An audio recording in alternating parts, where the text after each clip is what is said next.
Microcap stock fraud is a form of securities fraud involving stocks of microcap companies, generally defined in the United States as those with a market capitalization of under $250 million. Its prevalence has been estimated to run into the billions of dollars a year.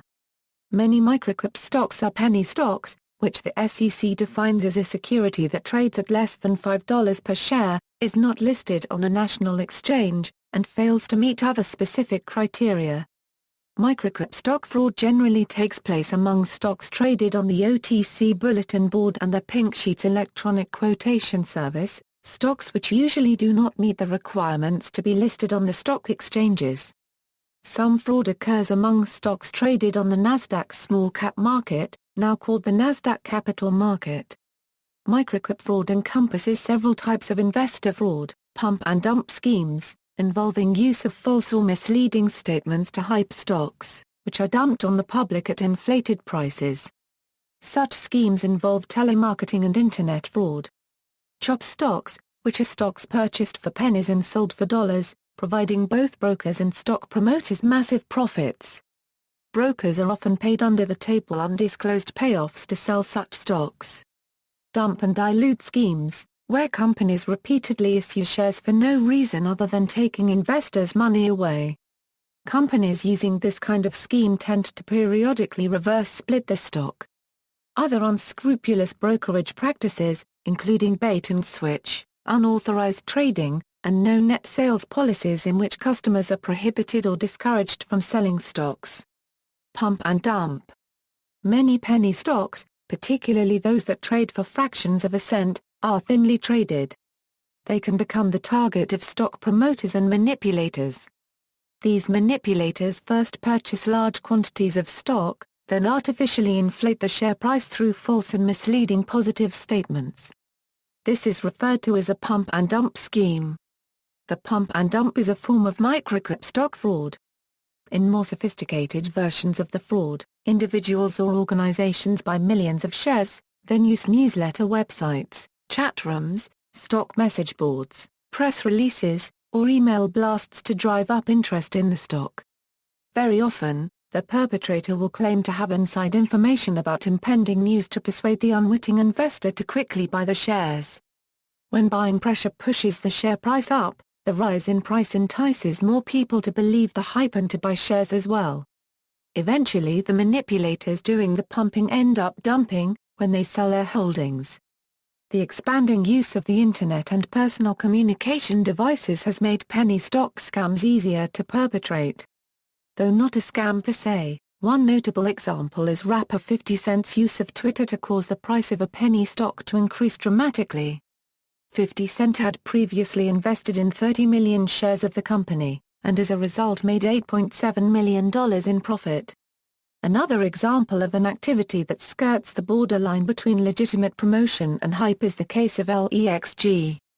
Described as the biggest stock promotion of all time, Lithium Exploration Group's market capitalization soared to over $350 million, after an extensive direct mail campaign.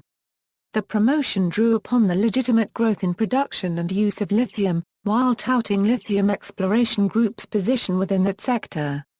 According to the company's December 31, 2010 Form 10-Q, LEXG was a lithium company without assets.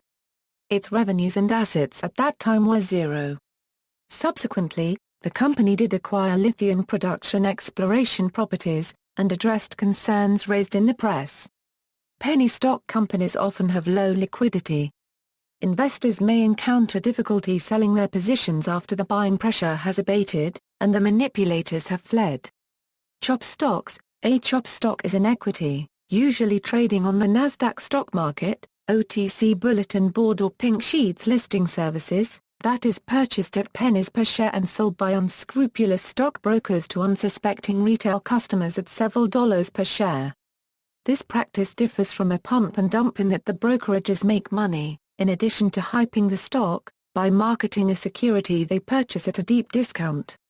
In this practice, the brokerage firm generally acquires the block of stock by purchasing a large block of the securities at a negotiated price that is well below the current market price, or it acquires the stock as payment for a consulting agreement. The subject stocks usually have little or no liquidity prior to the block purchase. After the block is purchased, the firm's participating brokers will sell the stock to their brokerage customers at the then current quoted offer-ask price, to the often victimized investors who are generally unaware of this practice.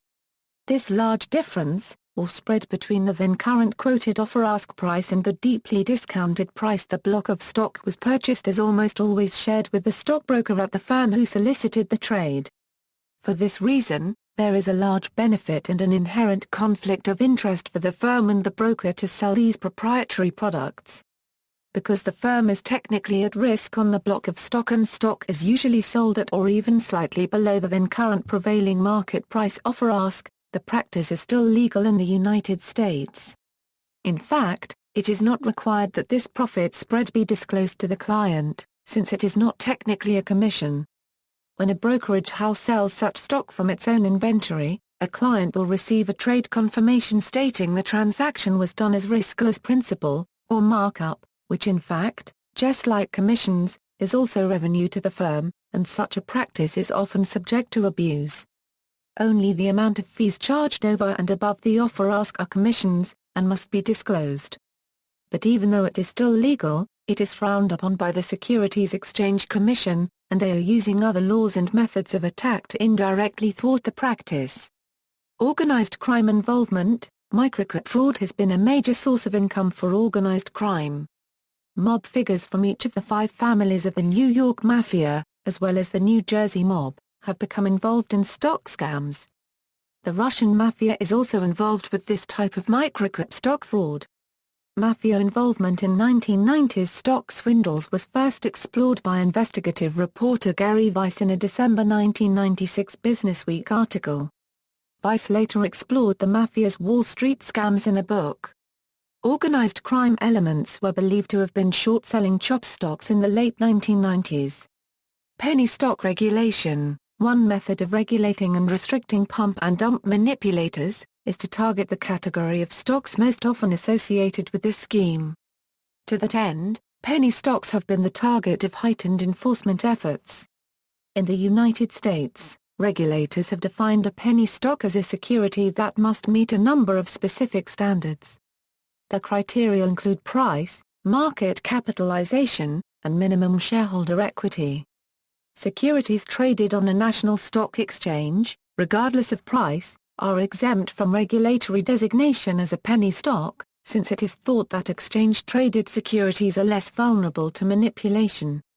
Therefore, Citigroup and other New York Stock Exchange-listed securities which traded below $1 during the market downturn of 2008–2009, while properly regarded as low-priced securities, were not technically penny stocks.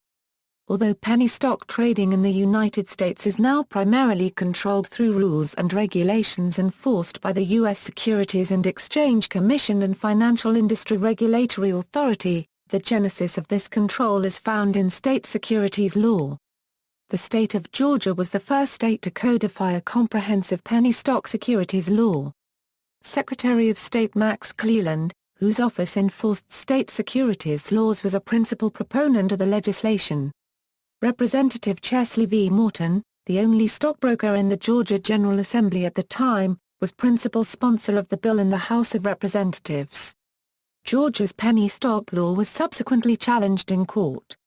However, the law was eventually upheld in U.S. District Court, and the statute became the template for laws enacted in other states. Shortly thereafter, both FINRA and the SEC enacted comprehensive revisions of their penny stock regulations. These regulations proved effective in either closing or greatly restricting broker-dealers, such as Blinder, Robinson and Company, which specialized in the penny stocks sector. Mayor Blinder was jailed for securities fraud in 1992, after the collapse of his firm. However, sanctions under these specific regulations lack an effective means to address pump and dump schemes perpetrated by unregistered groups and individuals. Penny stock scam of India. Income tax authorities in India in 2006 under the leadership of the then Commissioner of Income Tax of Bangalore G. M. Belagali IRS and Additional Commissioner of Income Tax, Sabikan K. Matthew IRS unearthed the $1.6 million penny stock scam in Bangalore. The scam is the fallout of nationwide income tax raids on the premises of businessmen in April 2006, suspecting large-scale money laundering and tax evasion through ramping up shares of small firms. Around 25 premises were raided in Mumbai and 10 in Bangalore. After the raids, the additional commissioners set up a team and investigated the scam. They pursued the investigations and issued orders on December 31, 2008 that are said to have national ramifications. The team found that the traders had ramped up penny stocks to launder money in organized crime and a serious economic offense that has misused provisions of the Securities and Exchange Board of India and Registrar of Cooperatives. This route is chosen to use capital gains tax and legalize the unaccounted money. On April 28, the Central Board of Direct Taxes and the Ministry of Finance billed the case as the best investigation and assessment order of the year. The team picked up accounts of 30 chickpit traders who were into penny stocks and found bogus claims through capital gains. The finding has also debunked the claim that DMAT is sacrosanct. Though the depository participation did not have any role in the manipulation, the DMAT procedure was misused. Microcap stock fraud in popular culture. Microcap stock fraud has been explored in several books and movies. A book that explored microcap fraud was the 2003 book Born to Steal by Gary Weiss. It described the microcap underworld of the 1990s through the eyes of a young broker named Louis Pissarruto. Although the book focuses on mafia infiltration of brokerages, it also describes in detail the operation of microcap fraud. Microcap fraud was explored in the anonymously written books License to Steal and in The Scorpion and the Frog. Both books explore pump and dump schemes in some detail but, unlike Born to Steal, do not provide the real names of the specific firms and people described. This kind of fraud has also provided the title for a book by Robert H. Tillman and Michael L. Indergard called Pump and Dump, The Rancid Rules of the New Economy. A fictional account of pump and dump schemes can be seen in the movie Boiler Room. According to press accounts, the director and writer of the film worked briefly as a cold caller for the Stratton Oakmont brokerage house, which was shut down by regulators in the late 1990s. Stratton Oakmont was run by Jordan Belfort, who was jailed for fraud, and whose memoir, The Wolf of Wall Street, is the basis of a 2013 film by Martin Scorsese.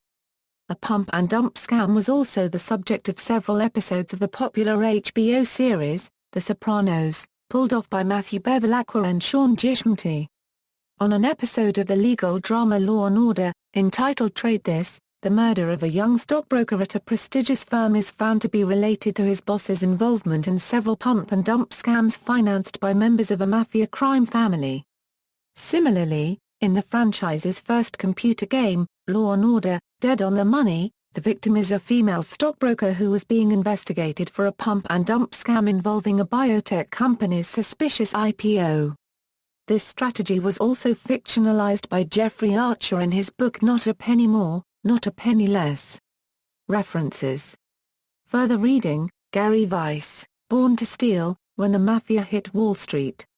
External links, New York OAG Report on Microcap Fraud, 1997 article on chop stocks and stock fraud, from Business Week, SEC Testimony on Organized Crime in the Markets, September 13, 2000, Chop Stock Sui, Investors Beware, Chop Stocks Are on the Rise.